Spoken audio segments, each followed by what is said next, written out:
Hello guys, என்னன்னு பார்க்குறீங்களா? இது வந்து பார்த்திங்கன்னா இன்றைக்கி நான் லீவு. ஸோ இன்றைக்கி வந்து நான் கொஞ்சம் வெளியில் போயிருந்தேன். பாப்பாவுக்கு ட்ரெஸ் எடுக்கணும், எனக்கும் ட்ரெஸ் எடுக்கணும் அப்படின்னு சொல்லிட்டு நான் வெளியில் போயிருந்தேன். போயிட்டு பர்ச்சேஸ் எல்லாம் முடிச்சுட்டு கடையில் வரும்போதே பிரியாணி வாங்கிட்டு வந்து சாப்பிட்டுட்டு கொஞ்சம் நேரம் ரெஸ்ட் எடுக்கலான்ட்டு பார்த்தேன். ரெஸ்ட் எடுக்க முடியல. ஸோ உடனே எனக்கு ஃபோன் வந்துருச்சு. அதெல்லாம் அப்படியே கிளம்பிட்டேன். நான் வீடு பார்க்குறதுக்காக கிளம்புனேன். வீடு பார்த்துட்டு வரும்போது அங்கே வந்துட்டு என்னென்னா மாங்காய் விற்றுட்டு இருந்துச்சு.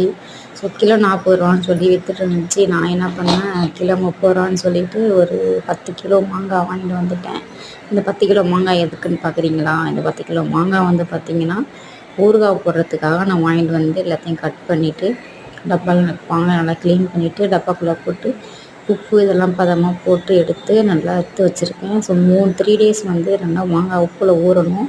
3 டேஸ் கழித்து எடுத்து நம்ம வெயிலில் காய வச்சு அந்த ஊறுகாய் பதத்தில் அந்த பக்குவம் வந்ததுக்கப்புறம் எடுத்து டப்பாவில் போட்டு மூடி வச்சுக்கலாம்.